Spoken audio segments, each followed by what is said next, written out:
갈라디아는 긴장이 아닙니다. 6장까지 되어 있습니다. 지난주까지 1장에서부터 4장 11절을 통해서 반이 넘는 거죠. 양보할 수 없는, 다른 건 다 우리가 용납하고 양보할 수 있지만 이것만은 양보할 수 없다. 이게 사도 바울의 깊은 신앙 아닙니까? 그것이 뭐겠습니까? 구원의 길에 있어서. 그래서 구원의 길은 무엇인가? 그것을 다양한 각도에서, 관점에서 바울은 우리에게 설명했어요. 그래서 시작에서부터 우리 18번째 아닙니까? 17번, 17번까지 제가 설교를 하면서 매주 답은 똑같은 이야기. 그죠? 우리가 어떻게 하나님의 자녀가 되는가, 어떻게 구원받을 수 있는가, 이 부분에 대해서 계속적으로 말해왔다. 그만큼 그게 얼마나 중요한지 그것을 알고 있기에 바울은 이 긴 6장까지밖에 없는데 반 이상을 그것을 할애할 만큼 그렇게 강조하고 있다. 하나님의 자녀가 되는 길은 오직 믿음으로, 오직 믿음으로. 그거밖에 없어요. 오직 믿음으로. 솔라 피데라고 하는데요, 라틴어로. 오직 믿음으로. 이 오직 믿음이라는 부분을 하나님 측면에서 보면 이렇게도 얘기할 수 있습니다. 오직 은혜로 라는 말입니다. 왜냐하면 그 믿음을 우리에게 주시는 것도 하나님의 은혜기에 솔라 글라티아라고 이렇게 오직 은혜로 이렇게 라틴어로 얘기를 합니다. 스페인 말하고 똑같죠. 스페인은 여전히 그 라틴어를 써요. 바울이 갈라디아서를 쓰게 된 동기가 무엇입니까? 바울이 갈라디아 지역에 가서 복음을 전했고 거기에 교회가 세워졌고 어느 정도 그 교회를 가르치고 나서 또 선교사이기에 다른 곳으로 가서 선교의 일을 감당할 때에 바울이 세웠던 그 교회에 거짓 선생들이 들어온 거죠. 근데 그들이 자신을 거짓이라고 얘기하고 들어옵니까? 그렇지 않죠. 지금으로 얘기하면 그냥 어느 교회에 목사님이 이렇게 온 거예요. 부임해서 온 거죠. 내가 가짜입니다, 진짜다, 이렇게 얘기하고 들어와요?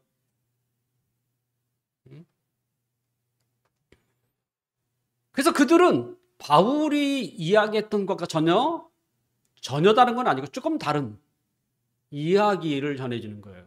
하나님의 자녀가 되는 길은 하나님의 은총, 하나님의 은혜로만 되지 않고 인간의 행위도 조금 있어야 한다.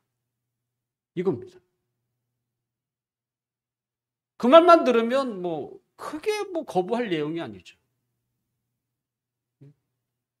하나님의 은총, 퍼센트로 계산하면 이렇게 계산하면 될지 모르겠습니다만 하나님의 은총 95%.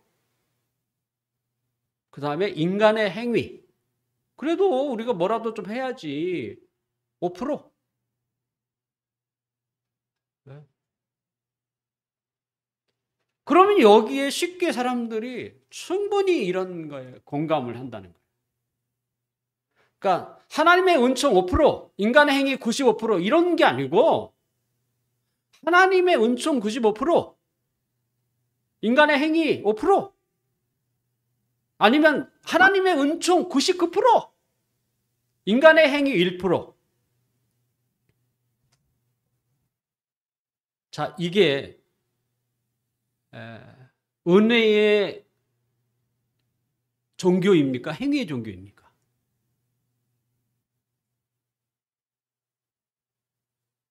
많든 적든 인간의 행위가 많든 적든 상관없이 구원에 있어서 인간의 행위가 1%더 작게 0. 몇 뭐 이게 들어가면요. 그것은 행위 구원입니다. 그 행위 구원이에요, 그거. 얼마나 많아 이거 의미가 없어요. 그건 행위 구원인 거예요.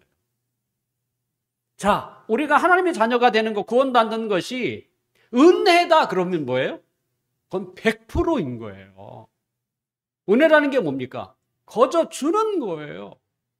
근데 분명히 내가 거저 받긴 했는데 그게 99%야. 내가 1% 거기에 뭘 보태야 돼. 그러면 그게 은혜인가요? 은혜라고 얘기하지 않아.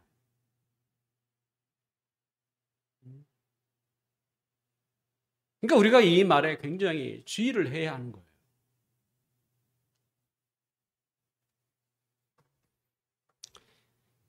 바울이 이 갈라디아서를 쓴 지 약 2000년 정도가 지났어요. 2000년이 지났대요. 이 구원의 길에 대한 이야기는 2000년 동안 그리고 아마 주님이 오시는 그날까지 계속적으로 교회 또 성도들에게 유혹의 주제로 남을 것입니다. 그러면 우리가 살고 있는 이 현대교회는 어떨까라고 할 때 하나님의 자녀가 되는 것, 또 다르게 표현하면 우리가 구원받는 것, 하나님의 은총과 행위라고 말하는 것이 되게 많습니다. 많다니까요. 옛날 이야기 하자는 게 아니에요.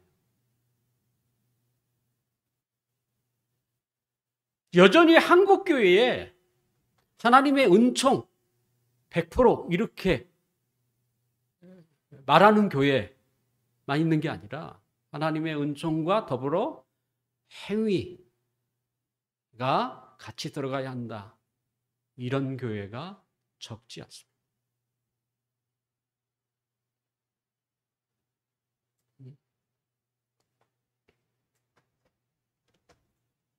그래도 사람들은 그걸 잘 몰라요. 여전히 그 교회 다니죠. 자신이 그렇게 강조하면 그런 데는 뭐예요? 솔선수범하는 사람이 더 많아요. 왜냐하면 행위가 들어가야 되잖아요. 서로 섬기겠다고, 봉사하겠다고, 헌신하겠다고 하는 사람이 훨씬 많습니다.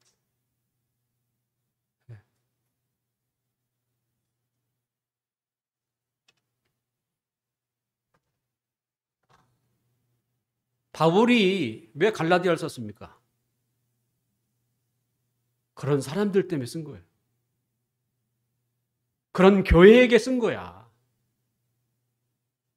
그러므로 이 갈라디아서는 2000년 전에 어떤 특정한 교회의 이야기가 아닌 거야, 사실은.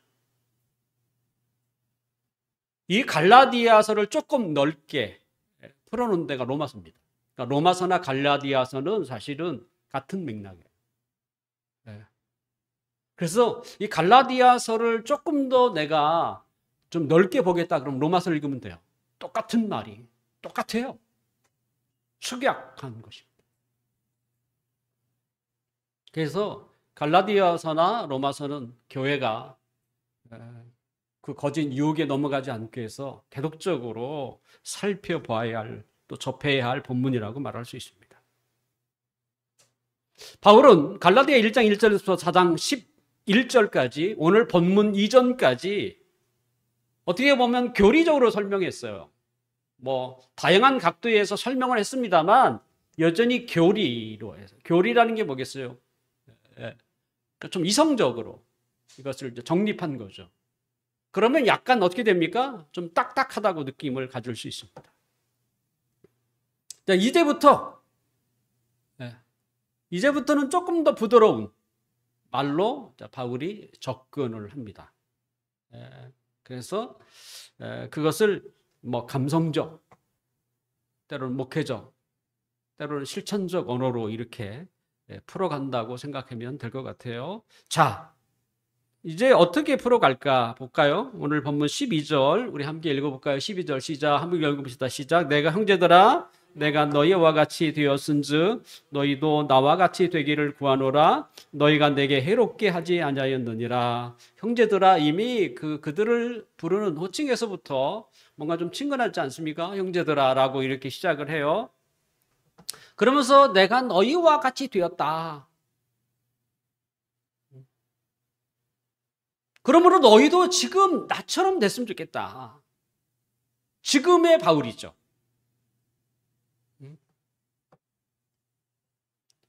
내가 너희와 같이 되었다. 이것은 사실은 바울이 갈라디아 지역을 처음 방문할 때의 이야기를 해주고 있는 거예요. 바울은 누굽니까? 그는 정통 유대인입니다. 정통 유대인은 지금도 그렇지만 정통 유대인은 1차적으로 뭐예요? 약간 분리해야 돼요. 누구를 분리해야 합니까? 이방. 유대인이 아닌 사람을 이방이라고 부르는데 이방인과 어떻게 하면 거리를 두고 살아가는 거예요. 그래서 그들과 교제하는 것을 그들은 응원하지도 않고, 만약 누군가가 그들과 이방인과 식사하는 것을 보게 되면 그 사람의 정체성에 큰 문제가 될 만큼, 저 사람 과연 유대인이야? 이렇게 말할 만큼, 뭐 지금 이렇게 표현하면 어떨지 모르지만 뭐 교회를 다니는데 말 그대로 막 뭐 술 고래가 되고 술을 즐겨하고 늘 취해 있고 이런 사람 보면 우리는 어떻게, 저 사람이 진짜 신자야? 이렇게 우려하는 것처럼, 당시 유대인에게는 뭐였어요? 표예요. 이방인들과 교제하는 걸 보면 저 사람 유대인 맞아? 그래서 가장 꺼려했어요. 이방인들과 교제하는 것이. 갈라디아 지역은 이방 지역입니다. 정통 유대인 사도 바울이 이방 지역을 방문한 거예요.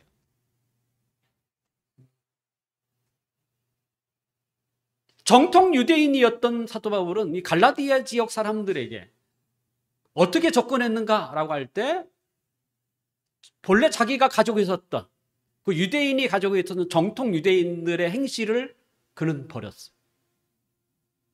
그리고 최대한 저들에게 다가갔던 것이죠.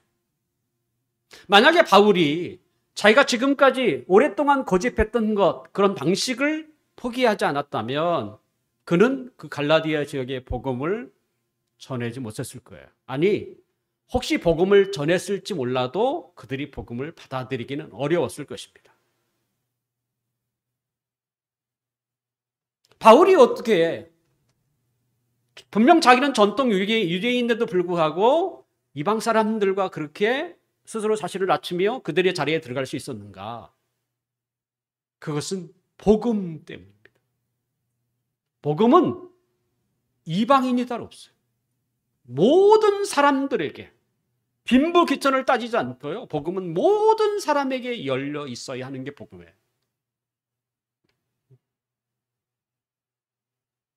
남녀 상관없고, 부자와 가난한 자 상관없고, 종과 상관없고, 차별이 존재하지 않는 것, 그것이 복음이라.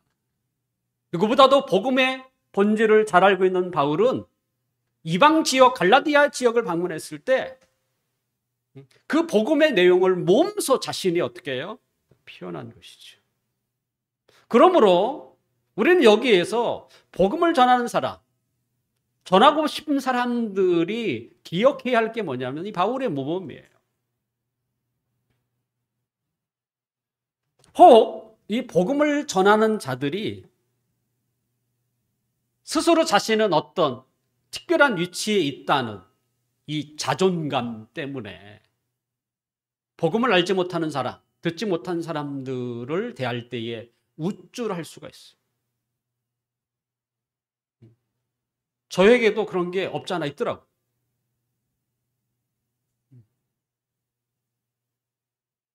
한마디로 그들을 뭐예요? 하나님을 알지 못한다는 것으로 얕잡아 보는 거죠. 너희들이 하나님을 알지 못하니 너희들의 삶이 뭐 어떻겠어? 뻔한 거 아니겠어? 에서부터.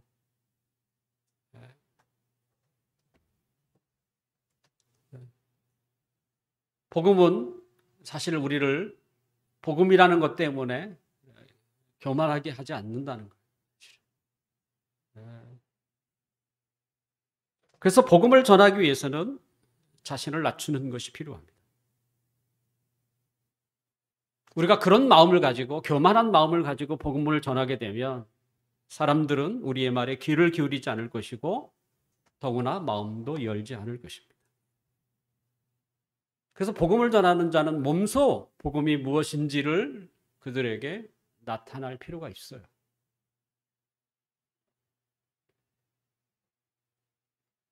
한국교회에 그죠? 어느 때인지 모르지만 갑자기 복음의 열정을 가진 것처럼 그런 옷을 입고 예수천당 불신지옥이라는 새빨간 글귀를 쓰고 아예 그런 복장을 입고 사람들을 찾아가는 그런 사람이 있었습니다. 지금도 종종 보이기도 합니다만 어떤 경우에는 자신의 말을 듣지 않는 것으로 인해서 막 무리하게 이 불신지옥 뭐 이렇게 외치는 저 들은 적이 있어요.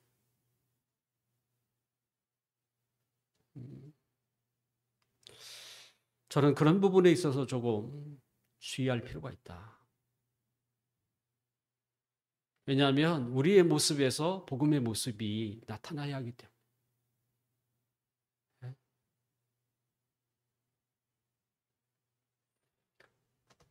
우리에게 교회를 다니도록, 우리에게가 아니라 누군가에게 교회를 다니도록 이렇게 하려고 하는 사람이 그들이 보기에 너무나 교만하고 우쭐대고 이렇다면 과연 그들이 우리의 초대에 나올 수 있겠어요?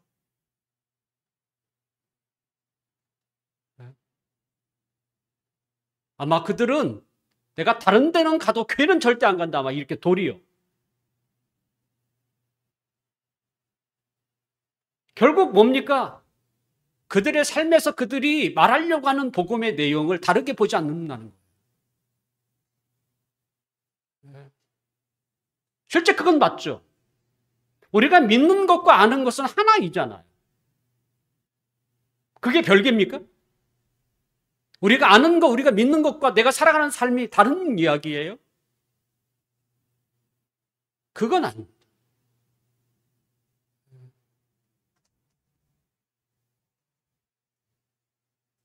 바울은 이방 땅 갈라디아 지역을 방문했을 때 복음의 내용처럼 자신을 낮추고 겸손하게 다가가 그들에게 복음을 전하였습니다. 그랬을 때 사람들의 마음이 열렸던 거죠. 그런데 바울은 이런 얘기를 합니다.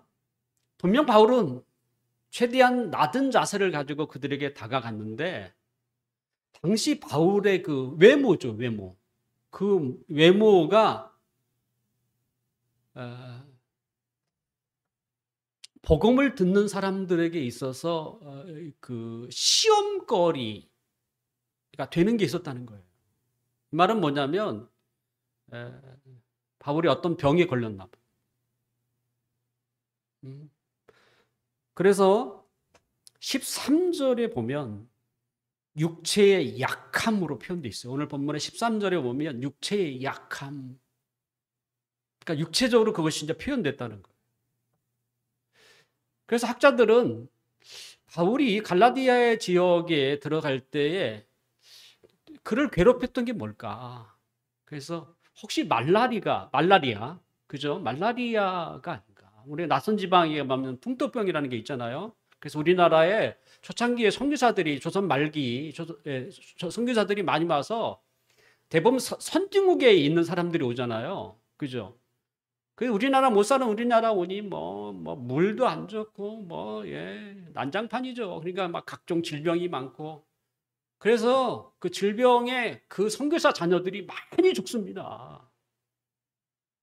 제일 약한 게 아이들인데 많이 죽어요. 예. 그래서 양화진에 가면 그 선교사뿐만 아니라 그들의 자녀의 무덤들이 거기에 있어요. 예. 한국 그 풍토병에 그 사람이 이기지 못해서 결국 이렇게 더군다나 제대로 치료할 수 있는 이런 병원도 없어서 그래서 많이 죽었어요. 바울도 비슷한 상황. 그래서 분명 이게 어떤 병인지 우리는 잘 알지 못합니다만 몇 가지 추측 그 중에 하나가 말라리아라고 얘기도 합니다만 바울이 전하는 복음 그건 굉장히 놀라운 것이었죠. 하지만 그 복음을 전하는 바울의 몸은 저들이 보기에 매우 사실은 불편한 것처럼 보였어요. 그랬을 때에 그 갈라디아 지역의 사람들이 바울을 어떻게 대했을까? 오늘 본문 14절. 14절 한번 읽어볼까요? 시작. 너희를 시험하는 것이 내 육체에 있으되 이것을 너희가 업신여기지도 아니하며 버리지도 아니하고 오직 나를 하나님의 선사와 같이 또는 그리스도 예수와 같이 영접하였다. 이렇게 돼 있어요.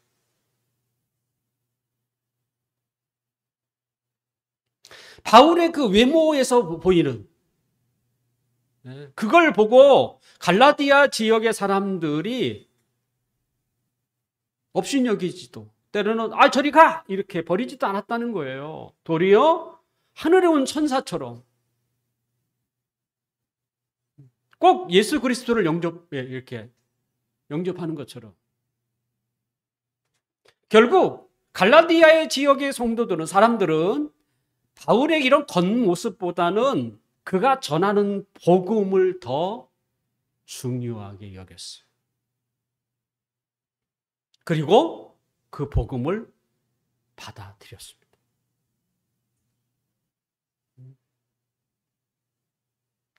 이 말을 하니까 꼭 소크라테스의 한 예가 기억이 나는데요.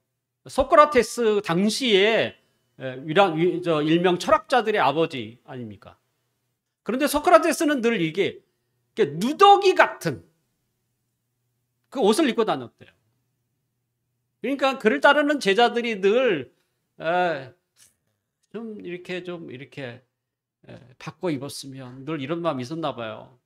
참다 어느 날 스승에게 묻습니다. 스승님, 좀 이렇게 좀 깔끔한 옷, 좀 세련된 옷, 새 옷 이렇게 입고 다니시면 안 되겠냐고. 소크라테스가 그것을 묻는 제자들을 향해서 이런 얘기 했다는 거 아닙니까?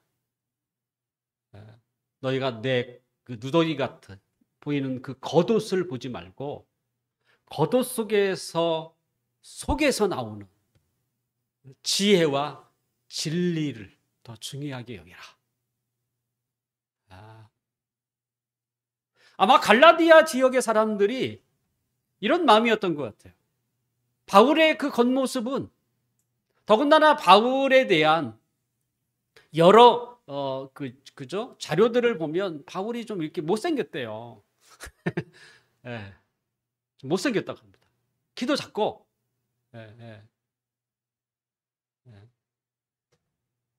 더군다나 지금 바울은 육체적으로 뭔가 있죠? 이렇게 병에 걸린 것처럼 허약함을 가지고 있는. 그런데 갈라디아 사람들은 그런 외모, 겉모습보다는 뭐예요? 그가 말하는 그 내용 거기에 더 귀를 기울였다. 그리고 마침내 그 복음을 받아들였어요. 바울이 전한 복음의 내용이 무엇이겠습니까? 우리가 하나님의 자녀가 되는 길은 오직 하나님의 아들 예수 그리스도를 믿는 믿음으로, 오직 믿음으로 가능하다. 예수 그리스도를 통하지 않고서는 우리의 죄가 사해질 수가 없다.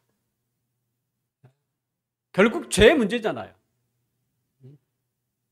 죄 때문에 우리가 이 세상에 힘들게 사는 것이고, 죄 때문에 사회에 각종 문제가 발생하는 것이고, 죄 때문에 우리는 죽음을 맞이해야 하는 것이고, 그러려면 죄의 문제를 해결하지 않고서는 그 어떤 문제도 그죠? 근본적인 해답이 될 수 없는 것이죠. 이 죄사함을 받은 자만이 하나님의 은총을 받을 자격이 있고, 죄사함을 받은 자만이 하나님의 자녀가 되는 놀라운 특권을 얻게 됩니다.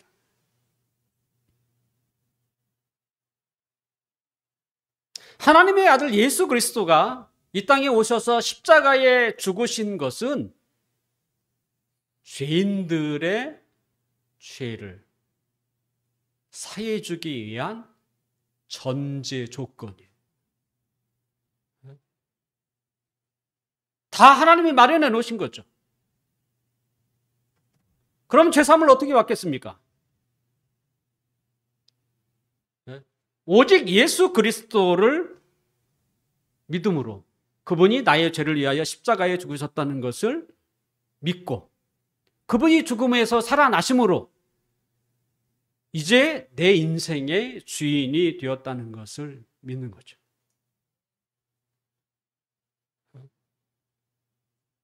저 사랑하는 성도 여러분, 지금이라도 죽으면 천국에 들어갈 이런 확신을 여러분이 가지고 계신가요?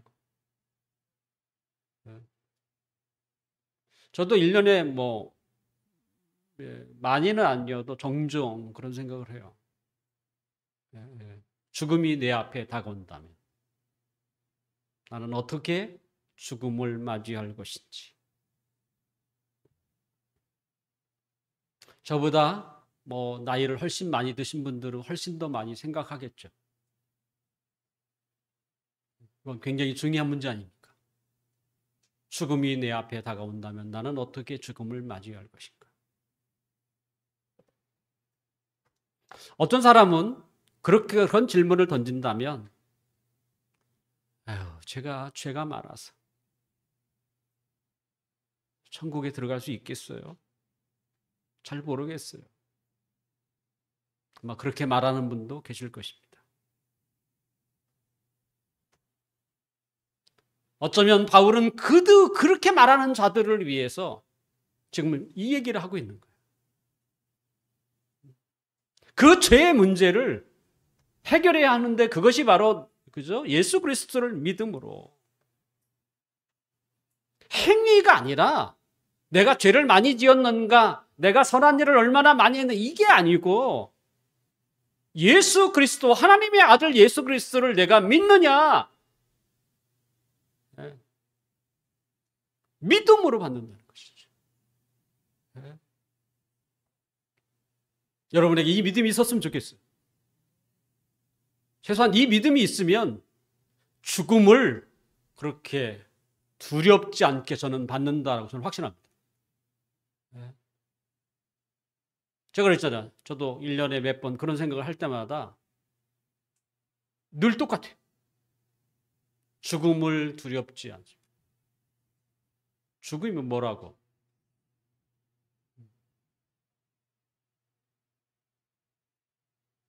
여러분에게도 이런 담대함이, 이런 확신이 꼭 있어서, 그러면 죽음을 그렇게 담담하게 느낄 정도면 이 세상에 우리에게 닥치는 어려움들은 어려움도 아니죠. 안 그러겠습니까? 그까지 것, 이렇게 말해도 되겠는지 모르겠지만 그런 마음으로, 믿음으로 승리할 수 있기를 주님의 이름으로 축원합니다. 갈라디아 사람들은 바울이 전한 복음을 들었고요. 그들은 그 복음을 받아들였습니다. 그리고 그들에겐 뭐가요? 복음이잖아요. 복된 소식이잖아요. 그들은 복을 받았습니다. 그들을 늘 괴롭혔던 죄책감에서 이제는 해방이 됐고요. 하나님의 자녀라고 하는 큰 증거를 그들은 맛보았어요. 그 증거가 뭐예요? 평안, 기쁨이었습니다.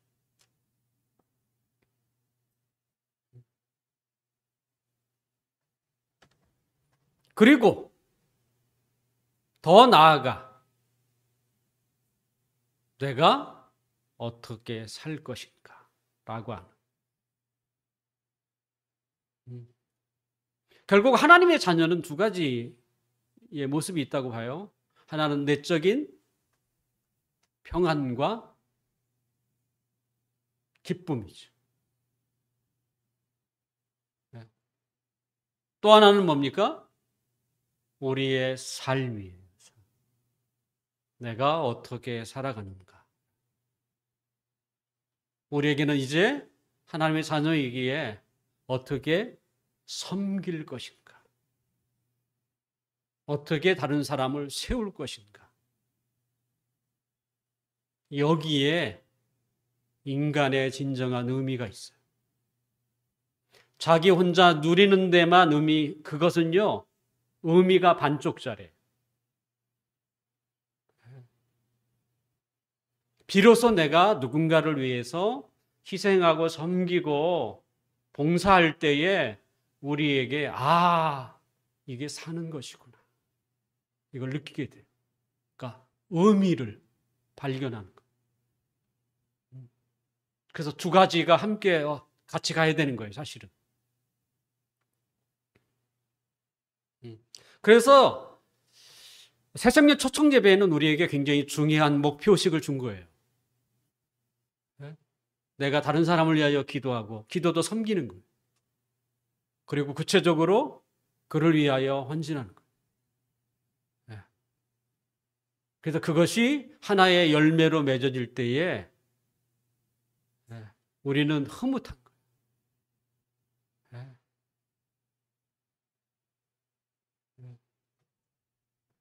그래서 하나만을, 하나님의 자녀에게만 주는 평안과 기쁨만에 거기에 몰입해서 살면 어떻게 돼요? 반쪽짜리라. 온전할 수가 없어요. 나머지 반쪽을 채우셔야 돼요. 그래야 비로소 하나님의 자녀로 살아가는 것이 그렇게 복잡하지 않구나, 단순하다는 걸 느껴요. 그리고 이제는 뭐예요? 열매를 맺는 것을 보고 자신도 흐뭇해할 뿐만 아니라 무엇보다도 하나님이 기뻐하신다는 것을 우리가 알게 되는 것이죠.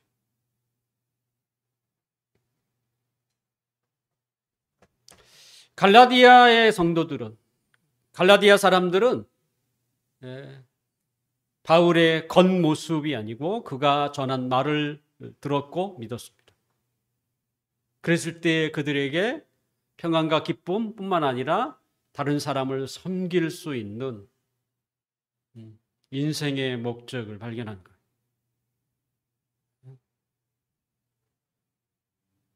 만약에 복음을 믿지 않았다면 그들에게는 그런 것이 없었을 거예요. 그런데 지금 그들의 상태가 어떠합니까? 지금. 예전에 그랬어요. 근데 지금 어떨까요? 바울이 15절 앞에, 15절. 뭐라고 합니까? 너희의 복이 지금 어디 있느냐 묻고 있습니다. 너희가 복음을 받았을 때에 그때 받았던 하나님의 은총이 지금은 어디 있느냐 도리에 반문하고 있는 것을 봐요. 이 너희의 복은 이렇게 표현도 됩니다. 너희의 기쁨이 도대체 모두 어디로 사라졌는가, 이렇게 같은 의미예요. 그들은 복음을 듣고 처음으로 숙면, 편안해야 잠을 잘 자는 거 아닙니까? 우리 성도들은 참 잘 주무시나요?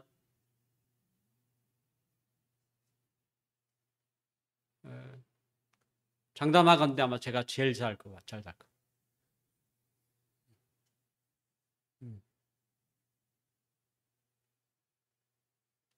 잠을 성도들은 잠을 잘 자야 돼요. 자려면 마음에 평안이 있어요.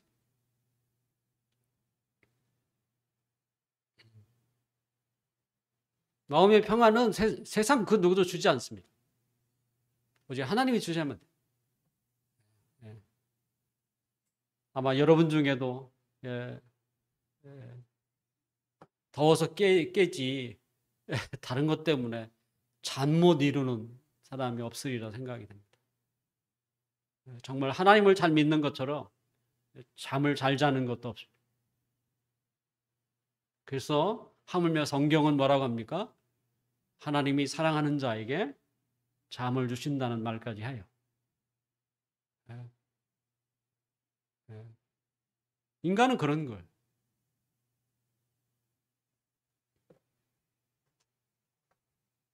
갈라디아 사람들은 그와 같은 은총을 그들은 몸소 체험했어요. 그리고 그들은 느꼈죠. 이제부터 내가 주를 섬기며 살 것이라. 이웃을 사랑하며 살 것이라. 삶의 목적도 발견했죠. 그런데 그들에게 거짓 선생이 들어왔어요. 그리고 그 거짓 선생님의 말을 듣고 그들은 공감을 했고 거기에 따르기 시작했어요. 그때서부터 그들이 누렸던 편안과 기쁨은 점점 사라지기 시작했습니다.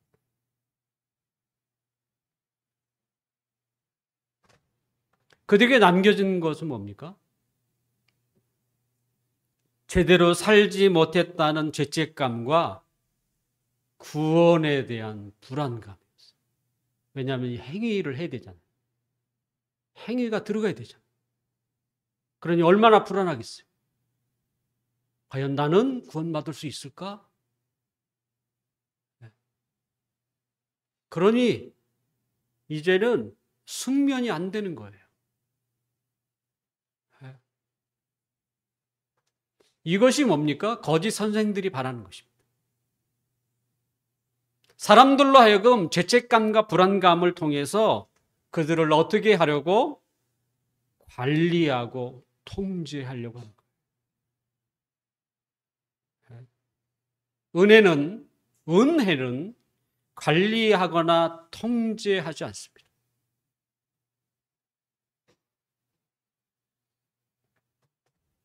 도리어 은혜를 악용하는, 잘못 사용하는 위험을 가지고 있습니다. 이제 내 마음대로 살아도 되겠네. 실제 로마서도 그런 구절이 나와요. 이런 위험까지도 있어요, 은혜는. 그럼에도 불구하고 은혜는 관리하고 통제하지 않습니다. 관리와 통제하기 위해서는 반드시 뭐가 있어야 돼요? 행위를 붙잡아야 해요. 제가 여러분을 관리하고 통제하려면 행위를 강조하면 돼요. 네. 매일 체크하고 일주일 체크하고 왜 이렇게 안 했냐고, 그래서 당신 구원 받겠냐고 그러기 시작하면 이게 관리 통제예요. 네. 여러분은 그걸 좋아할지 모르지만 그것은 어린 나이로 계속 묶어두겠다는 얘기예요. 잘하지 못하게 하는 거죠. 자발성이 없고요. 네.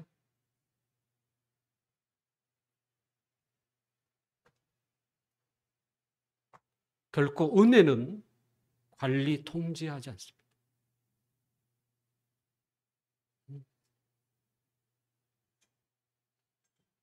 관리하기 쉽고 통제하기 쉬운 것은 행위를 강조하면 돼요.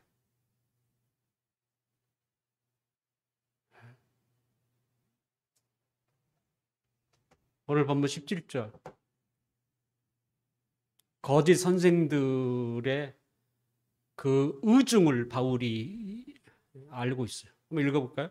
그들이 너희에 대하여 열심을 내는 것은 좋은 뜻이 아니요 오직 너희를 이간시켜 너희로 그들에 대하여 열심을 내게 하려 함이라. 바울이 통찰력이 대단. 거짓 선생들을 보지 않았지만 그들이 가르치는 내용만 보고 이미 그들이 어떤 목적을 가지고 하고 있는지를 이미 파악을 했어요. 사람들은 자신에게 관심을 갖게 되면 호감을 갖습니다. 그러니까 누군가로부터 내가 호감을 갖고 싶으면 관심을 가지면 돼요. 아, 이거 진짜예요? 네. 거짓 선생들은 사람들에게 다가갔어요. 어떻게 간주하십니까? 관심이죠. 그것을 뭐라고 써 있습니까? 열심입니다.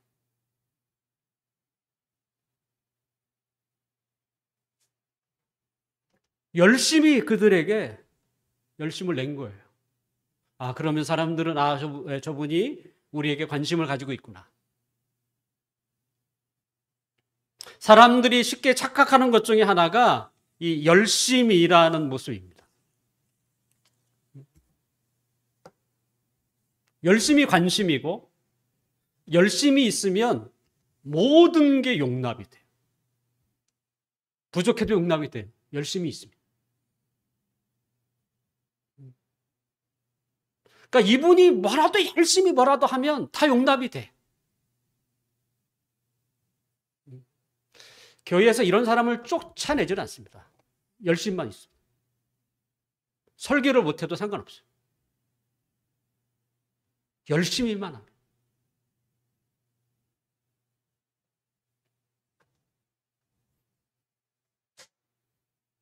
이건 모든 사회가 똑같습니다. 열심히 관심이거든요.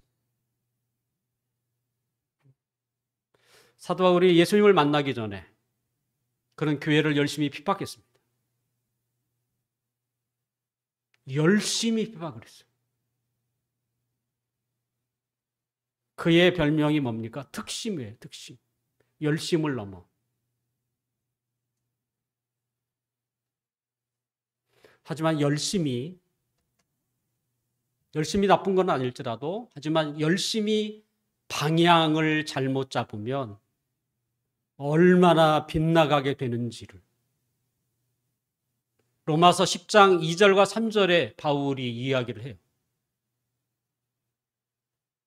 그러니까 열심은 좋지만 열심의 방향이 훨씬 더 중요해요. 무엇을 위한 열심인가요? 바울은 한때 바리새인이었습니다. 바리새인이라는 뜻은 사실은 무엇보다도 열심히 있는 사람들이에요. 사실은. 바리새인들이 예수님을 믿지 않는 이유를 바울은 뭐라고 하냐면 열심이라고 얘기해요. 열심 때문에 바리새인들이 예수님을 믿지 않는다.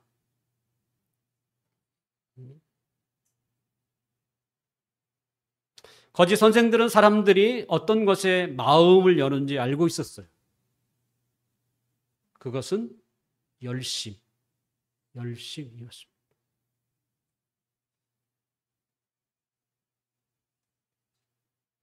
열심이라는 모습으로 사람들에게 다가갔고 그리고 사람들의 마음을 빼앗기 시작한 거죠.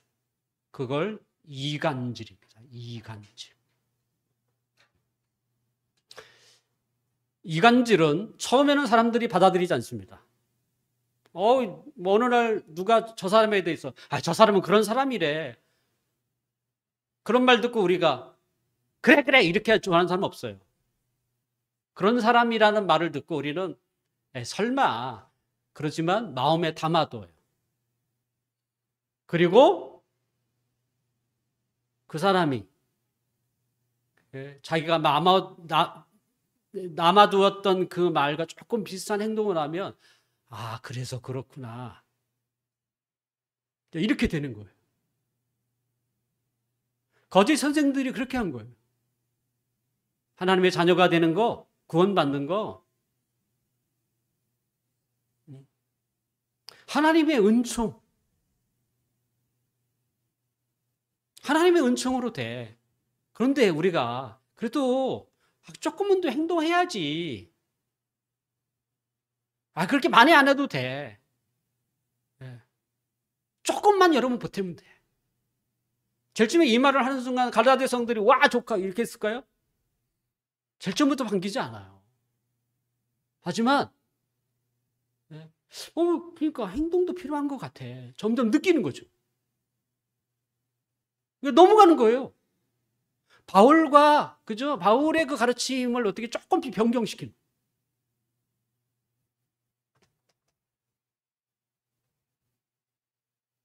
그래서 이간질하는 목적은 뭡니까? 자기 편을 만드는 것입니다.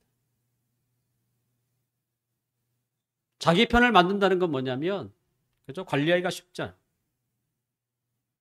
관리하기가 쉬운 거예요. 이제부터 거짓 선생이 무슨 말을 하든 따라야 돼요. 통제하기가 쉽습니다. 그러면 그 다음부터 누구에게 열심을, 오늘 본문 나오잖아. 거짓 선생에게 열심을 내게 해요. 그전에는 하나님께 열심을 냈던 사람이 왜? 은혜로 됐잖아. 근데 이제는 거짓 선생들을 따라 거짓 선생들의 팬이 생기는 거예요. 팬은 뭡니까? 자기 관리 대상인 거예요. 통제할 수 있다는 얘기예요. 다행히 저희 교회는 제 팬이 제가 봐도 한 2명 정도밖에 없어요. 별로 이렇게 실속 있는 분들도 아니에요. 힘도 없는 2분 정도만 제 팬인 거. 전 정말 다행이라고 생각해요.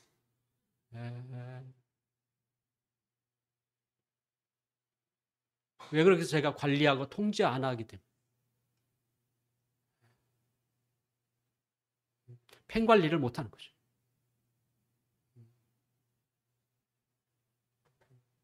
그래서 여러분들이 어느 교회 다닐 기회가 여러분에게 없지 않겠지만 우리 담임 목사님 해갖고 막 팬클럽 있는 데 있잖아요. 되게 많아요. 대부분의 교회가 있어요. 그러면 그냥 목사님의 말에 사람들이 막 이렇게 조종당하는 거예요. 쉽게 할 수가 있어요. 그럼.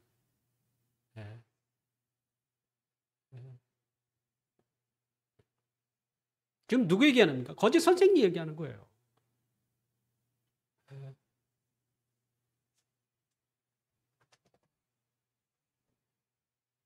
이간질은 사회에 흔한 일이죠. 근데 교회에도 있습니다. 그래서 교회를 떠나는 사람은 절대 혼자 떠나지 않습니다. 사람들의 마음을, 그가 불만을 품었을 때에 이미 다른 사람들에게 이간질, 이렇게 해서 한마디로 팀을 이뤄서 떠나는 경우가 많습니다. 그러니까 이미 여러 사람의 마음을 관리하고 있었던 거예요. 어떤 목사님은 이런 얘기를 해요. 저는 거기에 굉장히 충분히 공감합니다. 이 세상에 좋은 교회도 없고 좋은 목회자도 없고 좋은 중직자도 없다. 혹 좋은 교회, 때로는 좋은 목회자라고 불려도 그 사람의 모습에 부족한 것, 또 흠을 보려고 하면 너무 많다는 거예요. 그러니까 멀리서 보는 것은 좋을지 몰라도 막상 가까이 다가가서 봤더니 흠이 보이기 시작하는 거죠. 이게 인간이에요. 저 교회는 좋은 교회. 그렇게 해서 갔더니 과연 좋은 교회일까? 좋은 교회일 수가 없죠. 그 안에 있는 사람들이 다 죄인인데, 다 부족한 사람인데, 흠나는 사람인데.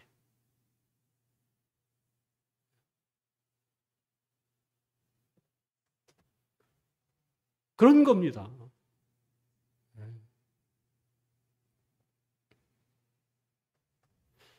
거짓 선생들이 열심을 내모이고 또 이간질해서 결국은 그렇게 하는 것은 그들에 대해서 열심을 내게 하기 위해서. 우리의 참 목자장 되시는 예수님. 예수님은 그의 제자들. 우리는 복음서를 통해서만 잠시 그분을 볼 수 있는데 예수님은 그를 따르는 제자들을 관리했을까, 통제했을까? 제가 그것을 생각을 하게 됐어요. 근데 아무리 생각해도 그런 모습이 보이지가 않아요.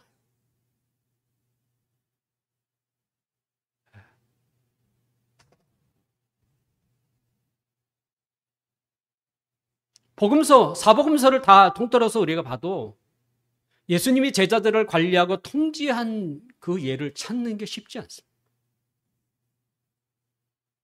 그냥 자유롭게 내놓은 것처럼. 예수님이 한 일이라면 책망하는 일은 참 많이 하셨습니다. 네.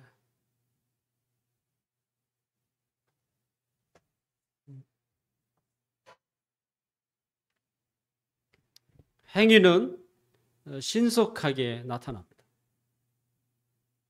제가 여러분에게 행위를 강조하면 여러분들은 신속하게 행위에 맞춰 나올 거예요.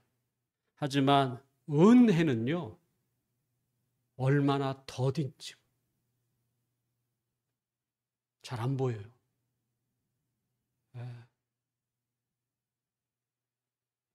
저는 예수님이 그의 제자들을 은혜로 키웠다고 생각해요. 잘 안 보여요. 어쩌면 저렇게까지 예수님이 죽을 때까지 제자들은 잘하는 게 안 보여. 차라리 2년 동안, 때로는 3년 동안 군사훈련처럼 철저히 관리하고 통제했으면 많이 더 변했을 것 같은데.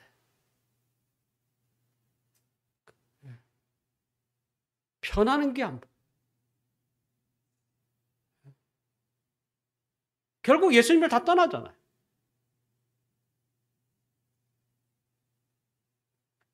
과연 관리하고 통제했으면 그렇게 됐을까요? 저는 그렇게 안 됐을 거라고 생각해요.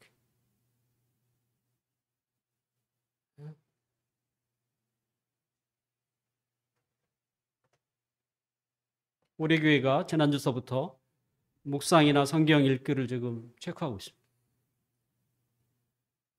안 하던 사람이 하기도 하고 나름대로 이제 따르는 사람도 점점 많아질 거라고 생각해요.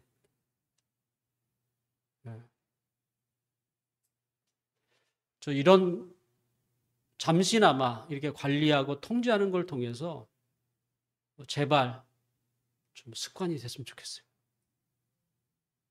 그래서 누가 관리하지 않아도 삶의 자리에 그냥 굳건하게 자리 잡았으면 좋겠어. 네? 그게 제 마음이에요. 네?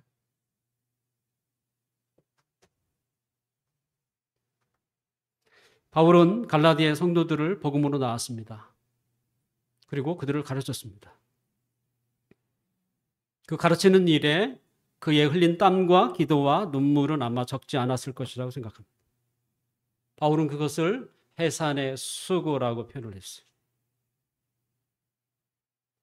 이 해산의 수고를 통해서 갈라디아의 성도들은 자라났습니다. 또 자라났습니다. 하지만 그들은 자라나다가 다시 어린아이로 돌아가 버렸어요. 지금 갈라디아의 상태가, 지역의 교회의 상태가 그렇게 됐어요. 다시 그들에게 무엇이 필요한 것처럼, 복음이 필요한 것처럼.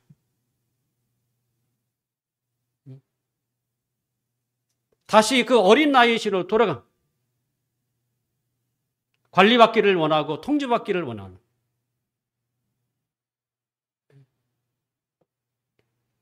오늘 본문 19절. 바울의 간절한 마음이 거기에 표현되어 있죠. 한번 읽어볼까요? 시작. 나의 자녀들아, 너희 속에 그리스도의 형상을 이루기까지 다시 너희를 위하여 해산하는 수고를 하노니. 교회는 계속 자라야 합니다. 교회는 끊임없이, 교회는 하나님의 백성들을 이야기하잖아요. 변화해야 하는 것.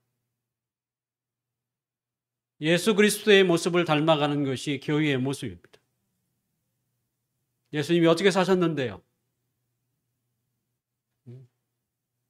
예수님은 기꺼이, 기쁨으로, 감사함으로. 하나님의 뜻이라면 죽음마저도 기꺼이 받아들인 분이 예수님이세요. 그게 자라나는 거예요.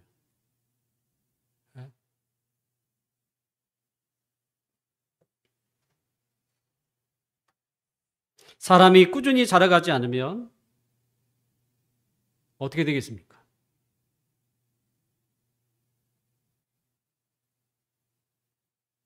한참 자라서 청년이 됐어요. 그런데 그 청년이 어린아이처럼 행동한다.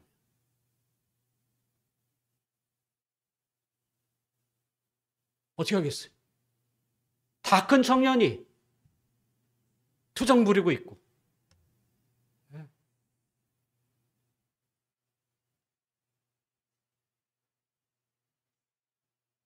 뭐 라면은 좋은 거지만 라면만 먹겠다고 고집하고,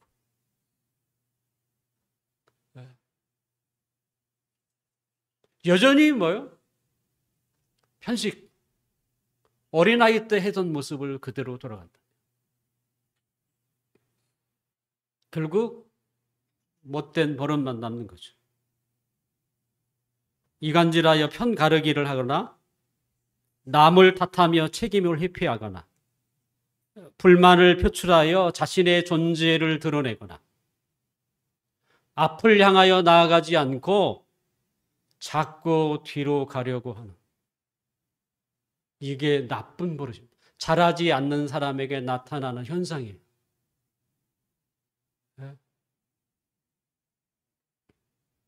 그 회사가 잘 되고 있는지, 앞으로 가고 있는지를 알기 위해서 대표 회사의 말을 들면 안 돼요.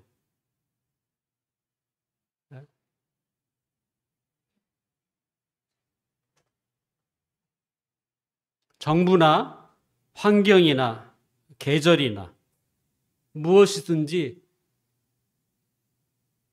그 탓으로 돌리기 시작한 거예요.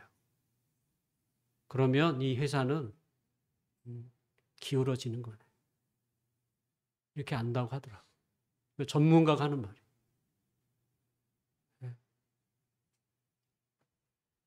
우리에게 그런 악재가 있어도 어떻게 하면 그 악재를 슬기롭게, 지롭게 극복하려는 게 아니고 자신이 책임을 누군가에게 뒤집어 씌운, 그러면 그 회사는 더 이상 전진하지 않는다는 거예요. 신앙도 그런 거예요. 잘하지 않는 사람에게는 자기에게는 책임 하나도 없어요.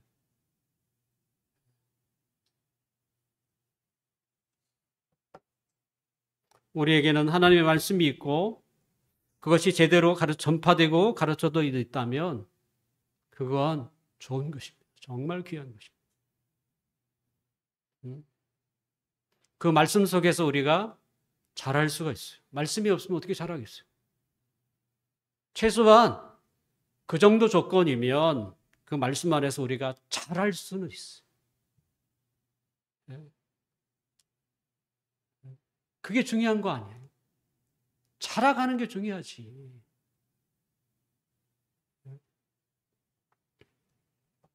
누구의 탓도 아니라 각자가 책임감 있게 그 말씀에 따라 섬기며 세워가는 일이죠. 그게 교회의 성숙이고 자라가는 모습이에요. 분명 교회는 한 사람이 세우는 것이 아닙니다. 우리 모두가 자라가야죠. 그래서 우리 모두가 세워가는 거예요. 그리스도의 형상을 이루기까지. 주님이 그의 아버지의 말에 기쁨으로, 감사함으로, 자원함으로 순종하며 따른 거죠. 그 하나님 아버지의 강요가 없으시잖아요. 그게 자라가는 모습. 모쪼록 우리 모두가 하나님 말씀을 통해서 잘 자라가서 주뜻대로 교회가 지금보다 더 좀 아름다운 모습으로 또 하나님께 열매를 맺는 이런 교회로 세워지기를 무엇보다 간절히 주님의 이름으로 축원합니다. 기도하겠습니다.